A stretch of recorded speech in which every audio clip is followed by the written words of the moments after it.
মিটাও সকল চাওয়া দুদিন আগে পরে তোমার কাছেই সকল পাওয়া সবই তোমার তরে তুমি মিটাও সকল চাওয়া দুদিন আগে পরে তোমার কাছেই সকল পাওয়া সবই তোমার তরে তোমার পথে চললে সবাই তোমার পথে চললে সবাই আসবে যে সুদিন তোমার দয়ায় পূর্ণ আমার সারা নিশিদিন আল্লাহ তুমি দয়ার সাগর আল্লাহ তুমি দয়ার সাগর রহমানুর রহিম তোমার দয়ায় পূর্ণ আমার সারা নিশিদিন কার দয়া নারে তাকবীর বিশ্ব নবীর অপমানে যদি না কাঁদে তোমার মন মুসলিম নয় মুনাফিক তুমি নবীজির দুশমন নবীর প্রেমে জীবন দেবে কে আছো নওজোয়ান তাকবীর তুলে সিংহ শাবক হও তুমি আগুয়ান তোমার বুকে ঈমানের বল জবানে আল কুরআন ভয়ে কাঁপে কাপুরুষ সব আর নরধম শয়তান জীবনের চেয়ে বুকে আছে বেশি নবীজির সম্মান কেমনে তুমি থাকবে বসে হলে তার অপমান তুমি সাচ্চা মুসলমান ঈমান তোমার ঘর নবীর প্রেমে জাগ্রত তুমি নির্ভীক পালোয়ান তুমি সাচ্চা মুসলমান ঈমান তোমার ধন নবীর প্রেমে জাগ্রত তুমি নির্ভীক পালোয়ান ঠিক কি না শ্রেষ্ঠ নবীর ব্যঙ্গ করে পাপিষ্ঠ আর বদনসিব আমরা তাদের ঘৃণা জানাই ধিকে ধিকে ধিক শতধিক জাতিসংঘের কাজ কি তবে দর্শক হয়ে থাকবে চুপ সাম্প্রদায়িক সম্প্রীতি আজ যাচ্ছে ভেঙে পাচ্ছে লোক আজকে যারা কুলাঙ্গারের পক্ষপাতী করছো সব তোমরা কেউ ছাড় পাবে না সত্য ধরা পড়বে ঠিক কয়কুট হবে ধিকৃত হবে বিশ্ব জুড়ে নিন্দা কুড়াবে জাগলে মুসলমান তুমি সাচ্চা মুসলমান ঈমান তোমার ধন নবীর প্রেমে জাগ্রত তুমি নির্ভীক পালোয়ান তুমি সাচ্চা মুসলমান ঈমান তোমার ধন নবীর প্রেমে জাগ্রত তুমি নির্ভীক পালোয়ান ঠিক কি না নিষ্ঠ উদার দয়ার আধার রহমাতুল লিল আলামিন তার অপমান করছে যারা দুষ্ট ইতর অশালীন তার পরশের ছোঁয়া পেল ইউরোপ থেকে সুদূর চীন তার সামনে কেউ বললে কথা মানবে না তা এই জমিন কেউ কখনো কোথাও যদি সাহস দেখায় ফের এমন মুসলিম জাতি সংঘ গড়ে জবাব দিবে বীর মুমিন এরাও করো ওদের গদি ভুলের ক্ষমা না চায় যদি জোরে হাকো আজান সাচ্চা মুসলমান ঈমান তোমার ধন নবীর প্রেমে জাগ্রত তুমি নির্ভীক পালোয়ান তুমি সাচ্চা মুসলমান ঈমান তোমার ধন নবীর প্রেমে জাগ্রত তুমি নির্ভীক পালোয়ান লিল্লাহে তাকবীর মনে বড় আশা ছিল যাব মদিনা সালাম আমি করব গিয়ে সালাম আমি করব গিয়ে মদিনার রওজায় মনে বড় আশা ছিল যাব মদিনায় আরব সাগর পারি দেব নাই কো আমার তোরি পাখি নই যে উড়ে যাব ডানাতে ভর করি আমার আশায় আছে সম্বল নাই আশায় আছে সম্বল নাই করি কি উপায় মনে বড় আশা ছিল যাব মদিনায় মনে বড় আশা ছিল যাব মদিনায় ইন শাকারতুম লা আযীদান্নাকুম আল্লাহ পাক কোরআনে স্পষ্টই বলেছেন শুকরিয়া করবে তো বৃদ্ধি করে দেব বৃদ্ধি করার মতলব এটা না যে আপনি 1000 টাকা আপনাকে কেউ দিল সালামি গেছে পোলাপান সালামি পাইছে এখন 1000 টাকার নোট নিয়ে আলহামদুলিল্লাহ বারিশের নিচে রাখলাম সকালে ঘুম থেকে উঠে দেখবেন 1000 টাকার নোট 5টা হয়ে গেছে এটা কি নিয়ামত বাড়ার নাম বরং নিয়ামত বাড়ার নামটা কি আপনি আলহামদুলিল্লাহ বলবেন আল্লাহ একটা থেকে 5টা দিবে না কিন্তু একটার ভিতরে 5টার বরকত ঢুকাই দিবে এটা হলো শুকরিয়ার বিনিময়ে নিয়ামত বৃদ্ধি হওয়ার মাকসাদ যেমন কেউ শুধু শুকরিয়া আলহামদুলিল্লাহ করবে এটাও না শুকরিয়া আলহামদুলিল্লাহ বলার দ্বারাও হয় না মূল শুকরিয়া কোনটা আল্লাহ পাক হাত দিয়েছে আমাদের এই হাত আল্লাহ পাক দিয়েছেন এখন হাতেরও একটা শুকরিয়া আছে কিনা বলেন তো মুখ আমাকে দিয়েছেন মুখের একটা শুকরিয়া আছে না নাক দিয়েছেন নাকেরও একটা শুকরিয়া আছে কি এই যে শক্তি সামর্থ্য দিলেন চমৎকার শরীরের অঙ্গভঙ্গি দিয়েছেন হাত পাও দিয়েছেন কত মানুষ আছে এরকম হাত লুলা পাও লুলা কানে শুনে না চোখে দেখে না কিন্তু আল্লাহ পাক আমাদের সবাইকে সুস্থ রাখছেন না এই শুকরিয়াটা কেমনে করবেন মূল শুকরিয়া হইল কোন বান্দাকে আল্লাহ পাক যেই নিয়ামত দিয়েছে ওই নিয়ামতের একদম পরিপূর্ণ কদরদানি করে চলাটাই হলো মূল শুকরিয়া অর্থাৎ চোখ দিয়েছেন চোখের কাজ হলো দেখা আপনি যদি চোখ দিয়ে চান খারাপ জিনিসও দেখতে পারেন চাইলে ভালো জিনিসও দেখতে পারেন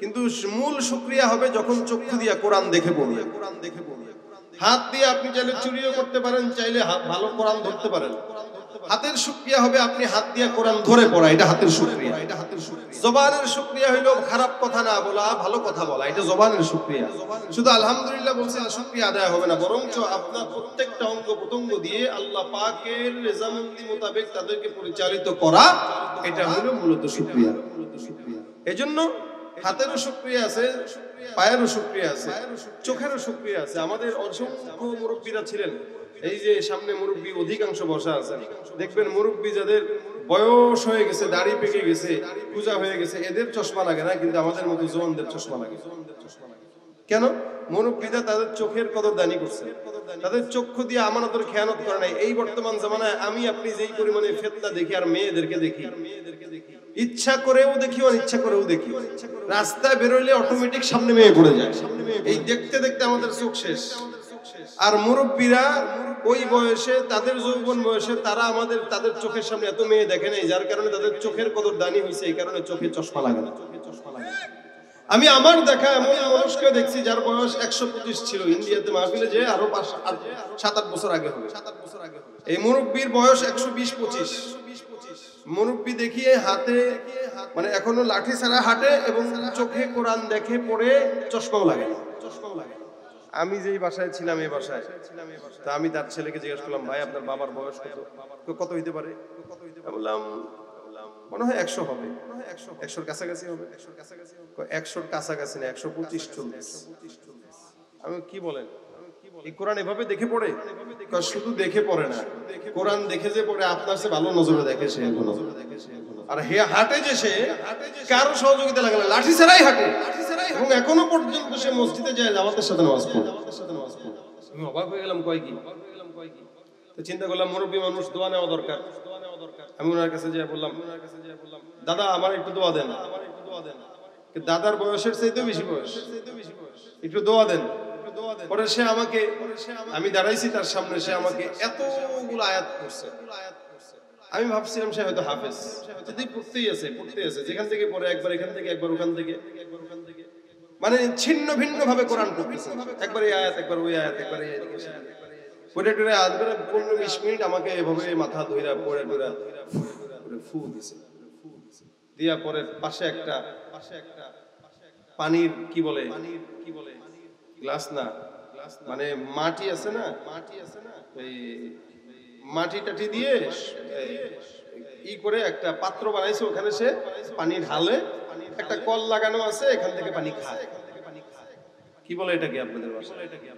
যাই বলেন না কেন, এটার ভিতরে সে ফু দিল। আমি কইলাম দাদা এটা কি? তো তার ছেলে পাশ দিয়ে ডাক দিয়ে বলতেছেন, হুজুর এটাই হলো আমার বাবার সুস্থতার বড় নেয়ামত। আমি কেমনে? সে প্রতিদিন তেলাওয়াত করে, সারাদিন তেলাওয়াত করে, করার পরে যা পড়ে, পড়ার সাথে সাথে এই পানিতে ফু যায়, এই পানি খায়, এই পানি দিয়ে গোসল করে, এই পানি দিয়ে উযু করে, এই পানি ছাড়া উনি কোনো পানি ব্যবহার করেন না। আমি বললাম সুবহানাল্লাহ। এটা কত বছর? বহু বছর ধরে আমরা দেখতেছি। কত বছর দেখি মনে নেই, বহু বছর ধরে দেখতেছি, মানে ছোটবেলা থেকে যদি বলেন তাও ভুল হবে না। সবসময় তাকে দেখছি যা পরে ফু দিয়া এই পানির মধ্যে রাখে, এই পানি দিয়ে খায়, এই পানি দিয়ে গোসল করে, এই পানি দিয়ে উযু করে, এই পানি ছাড়া কোনো পানি সে ব্যবহার করে না। আমি পরে বললাম তাহলে এটাই ওই কোরআন পড়া পানি, যে পানির বরকতে আল্লাহ পাক আপনার বাবাকে এখন সুস্থ রাখছে। এটা হলো তার শুকরিয়া, তার শরীরের শুকরিয়া সেভাবে করছে। এজন্য কেউ যদি নিয়ামতের শুকরিয়া করে, আল্লাহর রেজামন্দি মোতাবেক পরিচালিত নিজের জিন্দেগিকে করে, তো আল্লাহ পাক তার ওই শুকরিয়ার বিনিময়ে তার চোখের জ্যোতি বাড়ায় দিবে, বৃদ্ধ হবে চশমা লাগবে। আল্লাহ পাক তার পায়ের শক্তি বাড়ায় দিবে, 70-75 হবে, হাঁটতে লাঠি লাগবে না। আল্লাহ পাক তাকে সুস্থ রাখবে, অসুস্থ বানাবে না। এটা হচ্ছে তার শুকরিয়ার বিপরীতের নিয়ামত। সুবহানাল্লাহ। আল্লাহ পাক আমাদেরকে নিয়ামতের কদরদানি করার তৌফিক দেখ বলেন আমিন। এজন্য যতক্ষণ আজকের মজমায় থাকবেন, সুবহানাল্লাহ, আলহামদুলিল্লাহ, আল্লাহু আকবার, এগুলো জবান খুলে বলবেন, পারবেন ইনশাআল্লাহ? আওয়াজ দেয়া বলেন নারে তাকবীর, আরো জোরে নারে তাকবীর। আমাদেরকে দয়া করেছেন কে? আল্লাহ পাকের নাম যতক্ষণ আসবে ততক্ষণ নেবেন ইনশাআল্লাহ। বলেন ইনশাআল্লাহ। আওয়াজ দিতে কৃপণতা আছে? কথা যদি বলেন ওয়াজও হবে, ফাঁকে ফাঁকে দু একটা গজল হবে ইনশাআল্লাহ। শুনবেন, না শুনলে আমার ঠেকা পড়ছে না, আপনাদেরকে যেতে যেতে শোনাবো। কথা বলবেন, আওয়াজ দিবেন, ওয়াজও হবে, ফাঁকে ফাঁকে কিছু হবে। আর যদি কথাবার্তা না বলেন, চুপ থাকেন, শুধু বয়ান করে চলে যাবো ইনশাআল্লাহ। এখন আপনাদের হিসাব, আপনারা কি কথাবার্তা বলবেন না নীরবতা রাখবেন? কথাবার্তা বলবেন ইনশাআল্লাহ।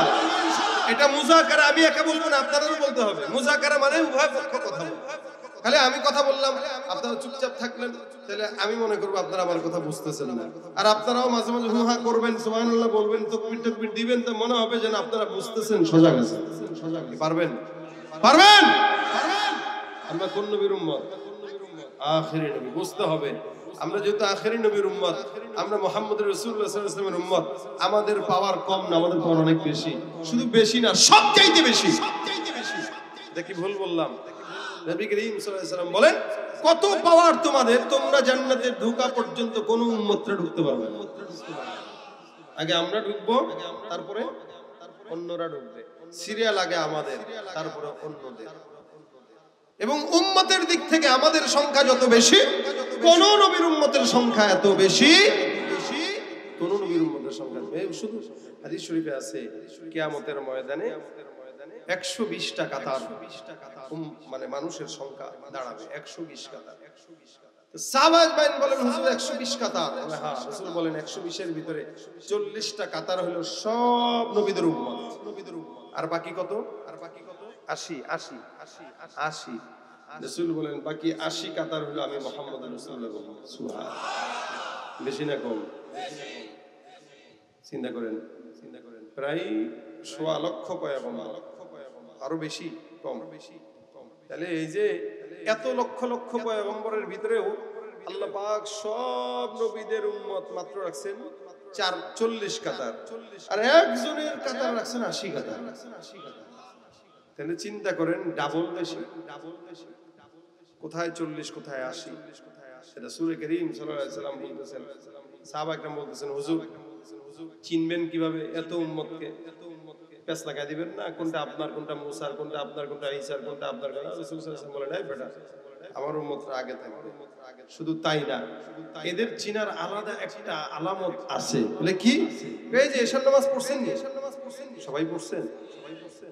অনেকেই আছে নামাজ পড়ে না, মাহফিলে ঠিকই আসে।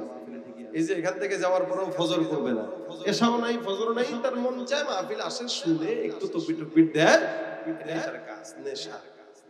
নবী করিম সাল্লাল্লাহু আলাইহি ওয়াসাল্লাম বলেন, যে ব্যক্তিটা ওযুর জন্য, নামাজের জন্য ওযু বানাইলো, আমি চিনবো কিভাবে আশিকাতার উম্মত আমার, এই যে এরাই আমার উম্মত।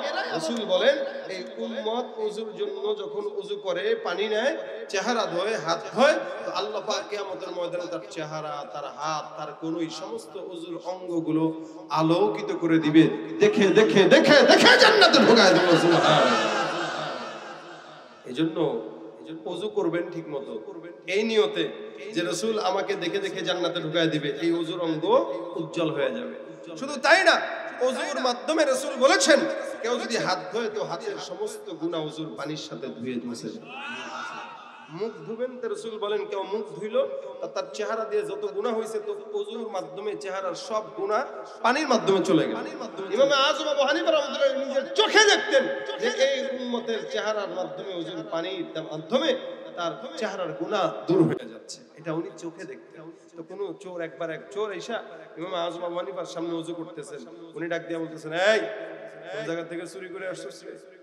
এবারে হুজুর, আপনি এরকম ভাবে আমাকে লকব দিতেছেন, আমি চোর, আমি জিন্দেগিতে চুরি করি না, আমি জানি কি চুরি কারে বলে। ইমাম আযম বলতেছেন, তুমি যে চুরি করছো, তোমার ওযুর পানির সাথে তোমার চুরির গুনাহ ঝরে যেতে আমি আমার নিজের চোখে দেখছি। সুতরাং এটা চক্ষু সবার এক না, যারা আকাবির বুজুর্গানে দিন ছিলেন, ওনাদের চোখ আমাদের চোখ তো আর এক না। এই জন্য তারা দেখছেন। রাসূল বলেন যে এটা যায়, ঝরে যায়।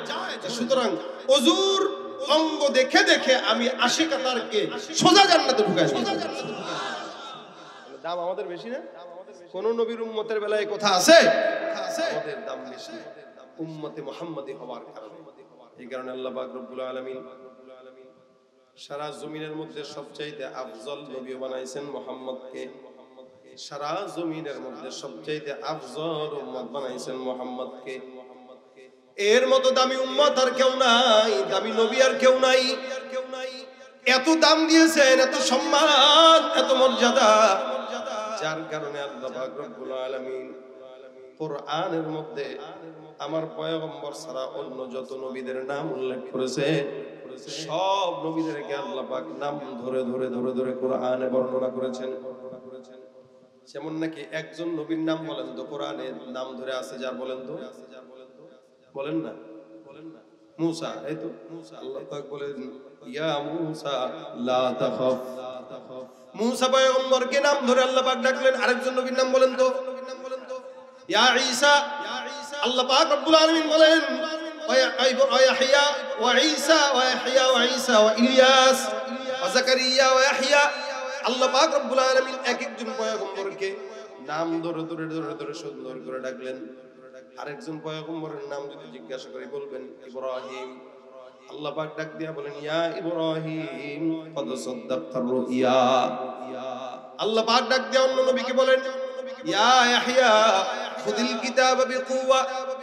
আল্লাহ পাক অন্য আয়াতের মধ্যে ডাক দিয়া বলতেছেন, ওয়া ইসমাঈলা ওয়া ইব্রাহিমা ওয়া যাল কিফ ওয়া ইব্রাহিমা ওয়া ইসমাঈলা ওয়া যাল কিফ। ইব্রাহিম, ইসমাঈল পয়গম্বরকে আল্লাহ পাক নাম ধরে ডাকলেন। আল্লাহ পাক রব্বুল আলামিন বলেন, ইয়া নূহ বিতু বিসালামিন মিন্না ওয়া বারাকাতিন আলাইক। নূহ পয়গম্বরকে আল্লাহ পাক নাম ধরে ডাকে। আল্লাহ পাক রব্বুল আলামিন ইউসুফ পয়গম্বরকে নাম ধরে ডাকলেন। আল্লাহ পাক রব্বুল আলামিন জাকারিয়া পয়গম্বরকে নাম ধরে ডাকলেন।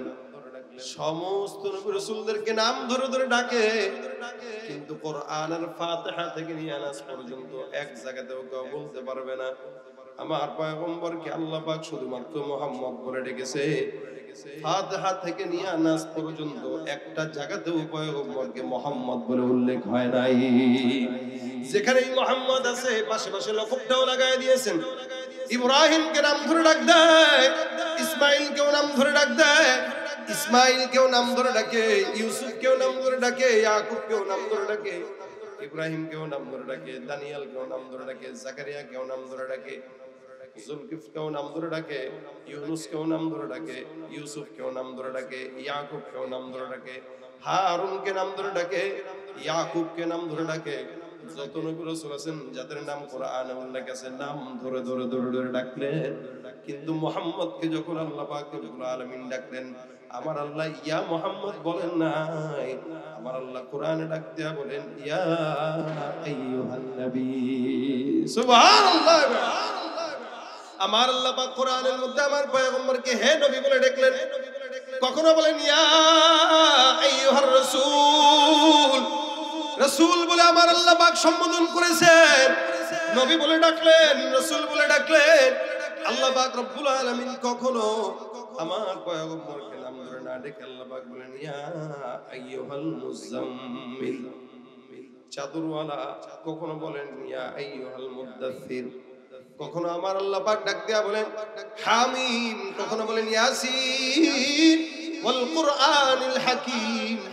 আল্লাহ পাক ডাক দিয়া কখনো কখনো বলেন তাহা মা আনজালনা আলাইকাল কুরআনা লিতাশকা। এক এক আয়াতে আল্লাহ পাক রব্বুল আলামিন এক এক রকম ডাক দেয়। যদিও কোনদিন নাম মুহাম্মদ বলে উল্লেখ করেছেন, মুহাম্মদের পাশাপাশি লকুবটাও লাগায় দেয়। আমার আল্লাহ ডাক দেয়া বলেন ওয়া মুহাম্মাদুন ইল্লা রাসূল, মুহাম্মদ তো নয়, তিনি হলেন আল্লাহর রাসূল। আল্লাহ পাক ডাক দেয়া বলেন মুহাম্মাদুর রাসূলুল্লাহ ওয়াল্লাযীনা মাআহু আশিদ্দাউ আলাল কুফফার। এখানে আল্লাহ পাক রব্বুল আলামিন মুহাম্মদের পাশাপাশি রাসূলটাও লাগায় দিয়েছেন। যেখানেই মুহাম্মদ সেখানেই রাসূল। কখনো আল্লাহ পাক বলেন ওয়ামা আরসালনাকা ইল্লা রাহমাতাল লিল আলামিন। এখানে আমার আল্লাহ পাক রাহমাতুল লিল আলামিন লাগায় দিয়েছেন লকব। কখনো বলেন লাকাদ জাআকুম রাসূলুম মিন আনফুসিকুম, এখানে রাসূল লাগাইলেন। কখনো বলেন মা কানা মুহাম্মাদুন আবা আহাদিন মিন রিজালিকুম ওয়ালাকিন রাসূলুল্লাহ ওয়া খাতামান নবিয়্যিন। এখানে আল্লাহ পাক রব্বুল আলামিন আমার পয়গম্বরের দুইটা পরিচয় উল্লেখ করে বলছেন মুহাম্মদ তোমাদের কোন পুরুষের পিতা নয়। মুহাম্মদের এক নম্বর পরিচয় ওয়ালাকিন রাসূলুল্লাহ, তিনি হলেন কার রাসূল? জোরে জোরে বলেন কার রাসূল? আল্লাহ পাক এখানে পরিচয় দিতেছেন মুহাম্মদ পুরুষের পিতা নয়। এক নম্বর তিনি হলেন আল্লাহর রাসূল, দুই নম্বর ওয়া খাতামান নবিয়্যিন। এই জমিনের মধ্যে আল্লাহর নবীর পরে আর কোন নবী আসার সম্ভাবনা আছে নাকি? জোরে বলেন তো। মুসলমান দাবি করে ইমান নাই, মুসলমান দাবি করে নামাজ নাই, রোজা নাই, হজ নাই, সুন্নাত নাই। আল্লাহ বলেন ওমা হুম বিমুমিনিন, এরা দাবি করে কিন্তু হতে পারে না, এরা সব হলো ভণ্ড। এ ভাইরা আমার, এই কারণে পয়গম্বরের সুন্নাত মানা এটা আপনার আমার ঈমানি দায়িত্ব। রাসূলের সঙ্গে মহব্বত লাগা, রাসূলের সঙ্গে সম্পর্ক তৈরি করা ঈমানি দায়িত্ব। রাসূল বলেন লা ইউমিনু আহাদুকুম হাত্তা ইয়াকুনা হাওয়াহু তাবাআন লিমা জিতু বি, ততক্ষণ ঈমানদার হওয়া যাবে না যতক্ষণ আমি রাসূলের সমস্ত আখলাক তুমি তোমার দিলের মধ্যে ফিট না করবা।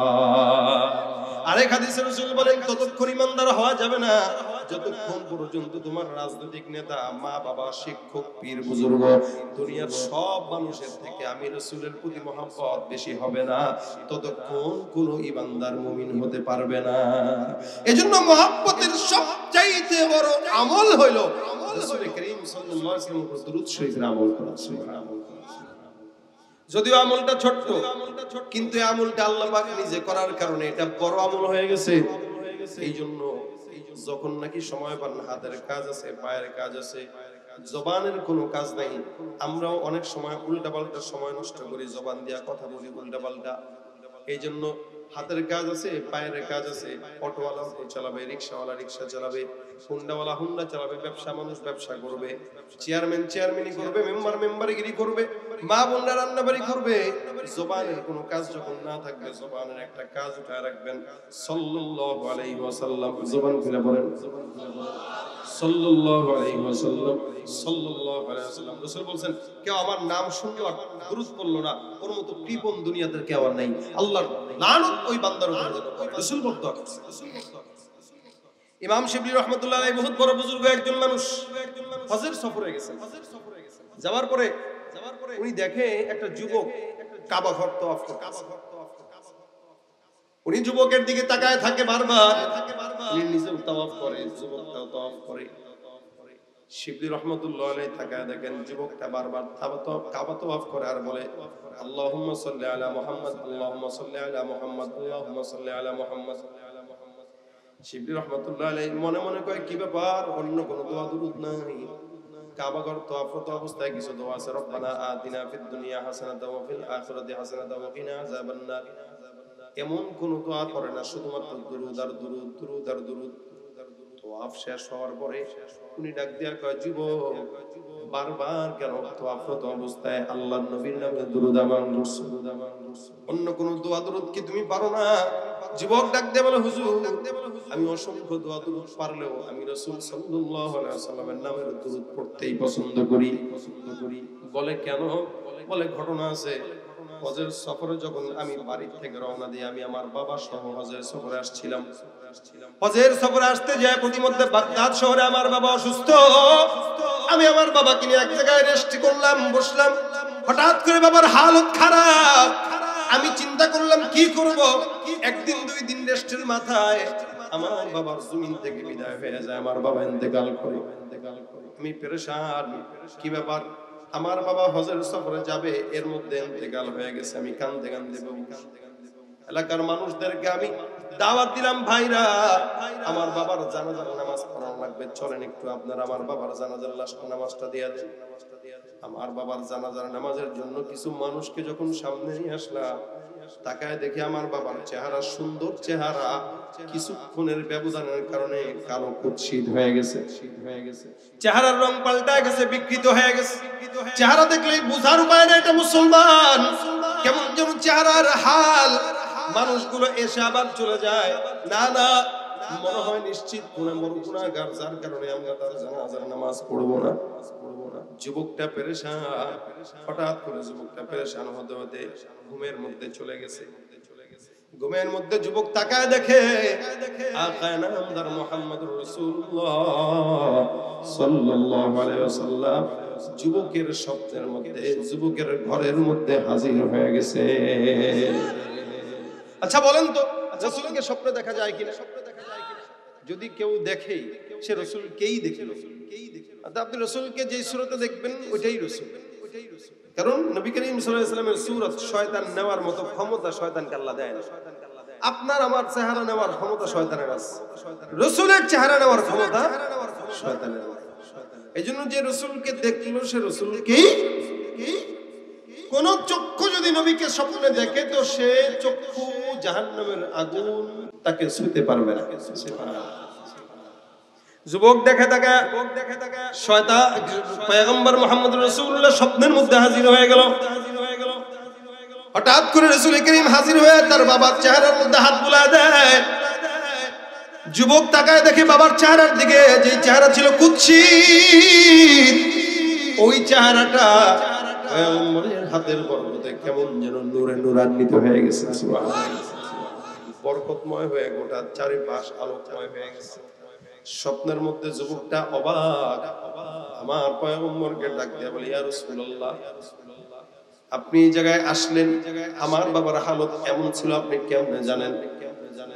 যুবক তো আর জানে না এটা স্বপ্ন। যুবকটা মনে করছে বাস্তব, কারণ স্বপ্ন যখন দেখে তখন বাস্তবই তো মনে হয়। আমার পয়গম্বর ডাক দিয়ে বলে, যুবক, তোমার বাবা গুনাহগার হইলেও একটা আমল তোমার বাবা সবসময় করতো। প্রতিদিন তোমার বাবা 100 বার রাসূল করিম সাল্লাল্লাহু আলাইহি ওয়াসাল্লাম আমার নামে দুরূদের আমল করত। হাদিসে আসছে, নবী করিম সাল্লাল্লাহু আলাইহি ওয়াসাল্লামের নামে কেউ যদি দুরূদ পড়ে, আল্লাহর নবী বলেন, কেউ যদি দুরূদ পড়ে সপ্তাহে শুক্রবারে, আমি রাসূলের কাছে ওই বান্দার নাম সহ, বাবার নাম সহ, ঠিকানা সহ আমি রাসূলের রওজায় তার আমলনামা পৌঁছানো হয়। আচ্ছা, আপনার এলাকার কোন যুবক যদি আমার প্রতিদিন ফোন দেয়, আমি চিনবো না তাকে? প্রথম 2-4 দিন বলবো ভাই কে, বলবো আমি আব্দুর রহমান, কোন জায়গা থেকে, অমুক এলাকা থেকে। ও আচ্ছা ঠিক আছে বলে। এরকম করে যখন প্রত্যেক সপ্তাহে দিবে, প্রত্যেক মাসে দিবে, তখন আর বলা লাগবে না, নাম্বার দেখলেই চিনবো, গলা শুনলেই চিনবো যে এটা ওই বাকি। রাসূল বলেন, কোন উম্মত যখন আমার কাছে প্রতিনিয়ত দুরূদ পৌঁছায়, তার নাম, তার বাপের নাম, তার চেহারা, তার সবকিছু আমার মুখস্থ হয়ে যায়, ও কবরে যেতে দেরি সুপারিশ করে জান্নাতে ঢুকে দেরি করে। চিনি তোমার বাবা অনেক গুনাহ করলেও প্রতিনিয়ত এটা করতো, যার কারণে আমি পয়গম্বর তাকে ভালো করে চিনি। আজকে যখন আমলনামা আসলো না, আমি পেরেশান হয়ে গেলাম। ফেরেশতার মারফতে জানতে পারলাম তোমার বাবার ইন্তেকাল হয়েছে, হালত খারাপ, যার কারণে আমি পয়গম্বর সশরীরে তোমার বাবাকে জান্নাতের ঠিকানা দেওয়ার জন্য চলে আসছি। সুবহানাল্লাহ। বন্দেগানে খাসে আল্লাহুল গুয়ুব, বন্দেগানে খাসে আল্লাহুল গুয়ুব, দরজাহা জানে জওয়াসিসুল কুলুব, দরজাহা জানে জওয়াসিসুল কুলুব, জমিসর শুবু ये पीराहन शनीदे चरा दर चाहे किन आनश नदीदी। যৌবন বয়সটা হলো ইবাদতের মূল বয়স। এক সময় বয়স বৃদ্ধ হয়ে যাবেন, নামাজ পড়তে গেলে দেখবেন মাজা ক্যাঁত আওয়াজ দেয়, ওযু করতে গেলে 5 বার ওযু ভাঙবে, মানে হস সব ঢিলা হয়ে যাবে। তখন আফসোস করবে, আরে যৌবনে যদি একটু ভালো ইবাদত করতাম। আর যৌবনে মনে হইতেছে দুধ কর মনে 40 বছর হয়, 50 বছর হোক এরপরে। কিন্তু 50 বছর হইলে কইবেন দুধ সারা জিন্দেগি তো গুনাহ করলাম, এই বয়সে ইবাদত করে লাভ কি? শয়তান কেমনে যে ধোঁকা দিবে বুঝবেন না। যুবক ডাক দিয়া বলে, যুবক হুট করে ঘুম ভেঙে গেল, তাকায় দেখে তার বাবার চেহারার দিকে, সুবহানাল্লাহ ওয়া বিহামদিহি সুবহানাল্লাহিল আযীম। স্বপ্নে আমার পয়গম্বর চেহারায় হাত বুলায় দিয়েছে, ওই বরকতে আসলেই চেহারাটা নূরে নূরান্বিত হয়ে চকমক করতেছে। পিছনের দিকে তাকায় দেখে জানাজার জন্য সারি সারি লোক হাজির। যুবক অবাক হয়ে তাকায় আছে, যুবকের মাথায় ধরলো আমার বাবার জানাজার লাশটার জন্য, লাশের জানাজার জন্য এখন যারা আসতেছে এরা মানুষের পাশাপাশি আল্লাহর আসমানের ফেরেশতাও হাজির হয়ে গেছে। সুবহানাল্লাহ। লাশটা জানাজার নামাজ দিয়া দাফন করায় দেয়। যুবক এবার শিবলি রহমাতুল্লাহ আলাইহি ডাক দিয়া বলতেছেন, হুজুর আমার বাবার ওই ঘটনার পর থেকে আমি এখনো পর্যন্ত আমার জবানে আল্লাহর জিকির বাদ দিয়া পয়গম্বরের জিকির ধরে ফেলছি।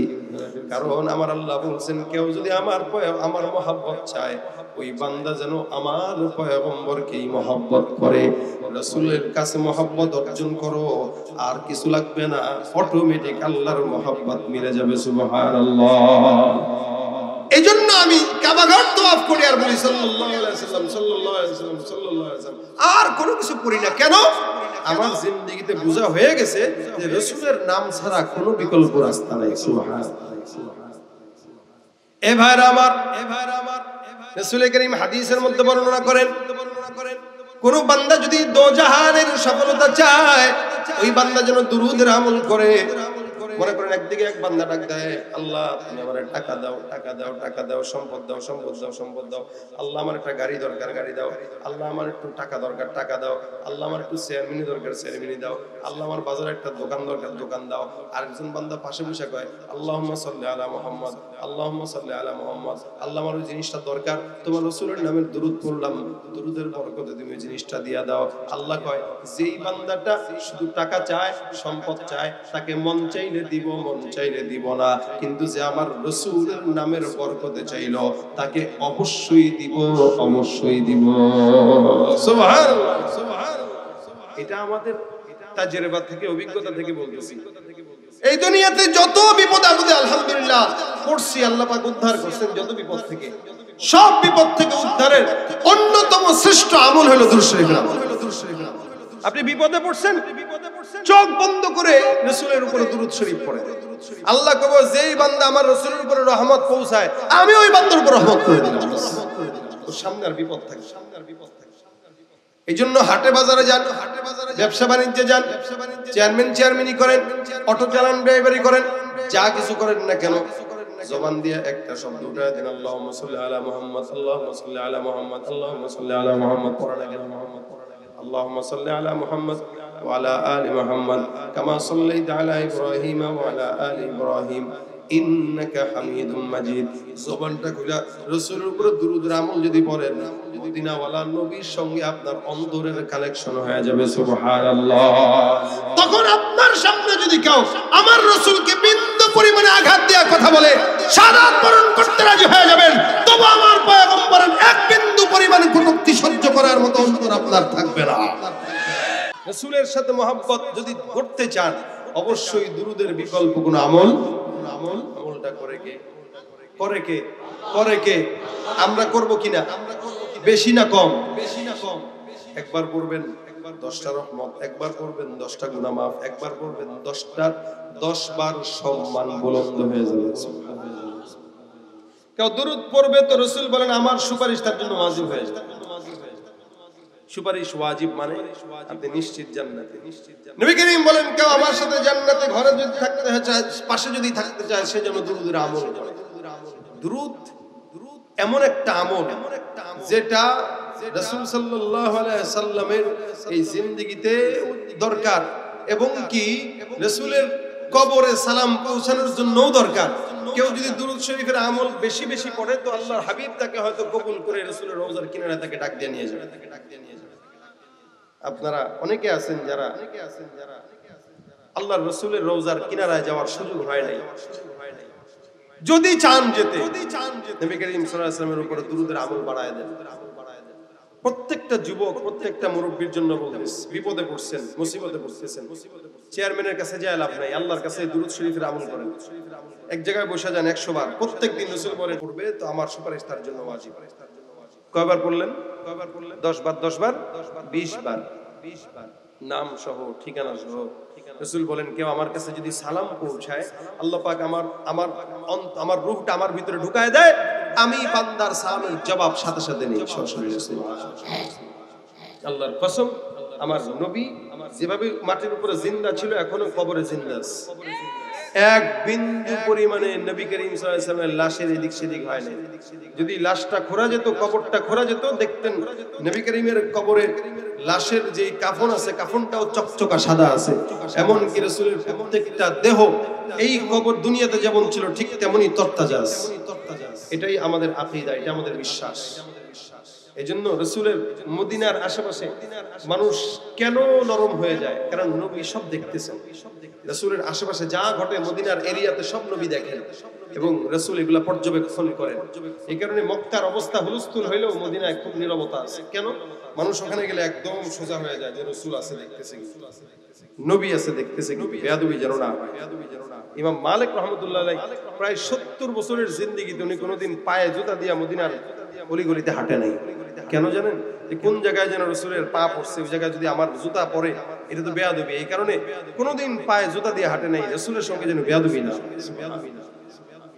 সেখানে আমরা নবীর উম্মত হয়ে দাঁড়িয়ে রাখতে পারি, আমরা রাসূলের উম্মত হয়ে দাড়ি কাটি। আপনি রাসূলের সুপারিশ চান, আবার দাড়িও কাটেন, কেমনে সম্ভব? আমার একটু বোঝা সম্ভব, কিভাবে সম্ভব? এখন আপনি বলবেন হুজুর রাখবো তো একদিন। আরে ভাই, আপনি এখন যদি মারা যান, কবরে যাওয়ার পরে ফেরেশতারা বলবে আল্লাহ এটার চেহারা তো নেতানিয়াহুর মতো, এটার চেহারা বুশের মতো, এটার চেহারা ডোনাল্ড ট্রাম্পের মতো। আল্লাহ কেবল যার সঙ্গে মিলেছে তার সঙ্গে জাহান্নামে, আর মরার পরে যদি কয় এই চেহারা কার মতো? আল্লাহ রাসূলের মতো দাড়ি দেখা যাইতেছে, সুন্নত দেখা যাইতেছে। আল্লাহ বলবেন আগে রাসূলের সাথে জান্নাত দিয়ে হিসাব নিকাশ পরে হবে। কারণ মিল আছে, আপনার চেহারায় মিল আছে। অনেক সময় দেখবেন ভুয়া পুলিশ ধরা খায় আমাদের দেশে, কিন্তু ধরা খাওয়ার আগ পর্যন্ত কিন্তু দাপট গেরা দেখায়। কেন? তার প্রশাসনের পোশাকের কারণে মানুষ তার সম্মান। চোর হইলে যাই হোক না হোক পরে হিসাব করে। ঠিক তেমনি ভাবে গুনাহগার যদিও হন, অন্তত সুন্নতটা যদি নিয়ে যেতে পারেন, তাও তো ফেরেশতারা বলবে আল্লাহ সুন্নত তো নিয়ে আসছে। আল্লাহ বলবে যার মতো দেখা যায় তার সঙ্গে জান্নাত দেব।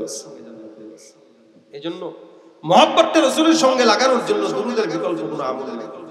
আজকের এই মজমা থেকে যদি 10 জন মানুষ নিয়ত করেন যে আমি আমার এই জিন্দেগিতে এখন থেকে নিয়ে শুরু করে যখন সময় হয় দুরূদ পড়ুন। গাড়িতে বসে আছেন না, পড়েন সাল্লাল্লাহু আলাইহি ওয়াসাল্লাম। যদি লম্বা দুরূদ পড়তে কষ্ট হয় তো ছোট্ট দুরূদ রাসূল শিখাই দিয়েছেন, সাল্লাল্লাহু সাল্লাল্লাহু। বিবিকে বলবেন, মা বোনদের কানে যদি খুব আওয়াজ যায়, আপনারাও রান্না করেন আর দুরূদ পড়েন। চায়ের দোকানদার চা বানাইতেছেন, দুরূদ পড়ে। আপনার এই চায়ের ভিতরে দুরূদের বরকত যাবে, যে খাবে সেও দুরূদের বরকতময় হয়ে যাবে ইনশাআল্লাহ। পরীক্ষার হলে আমরা যখন যেটা আমাদের ওস্তাদরা বলতো, বাবা পরীক্ষার হলে ঢুকে প্রশ্ন দেখার আগে দুরূদ শরীফ পড়বা, তারপরে প্রশ্ন খুলবা, দেখবা আল্লাহ পাক প্রশ্নকে সহজ করে দিবে। আলহামদুলিল্লাহ আমরা এই আমল করে যথেষ্ট ফায়দা পাইতাম। রাসূলের দুরূদ এত ফজিলতপূর্ণ, আপনি আল্লাহর কাছে রাসূলের নামে চাবেন ওসিলা দিয়া। নবী করিম হাদিসে বর্ণনা করেন, কোন মানুষ যদি দোয়া করে আর ওই দোয়ার মধ্যে যদি আমার দুরূদ না থাকে, নাম না থাকে, ওই দোয়া আল্লাহর কাছে পৌঁছায় না, ওটা ঝুলন্ত থাকে।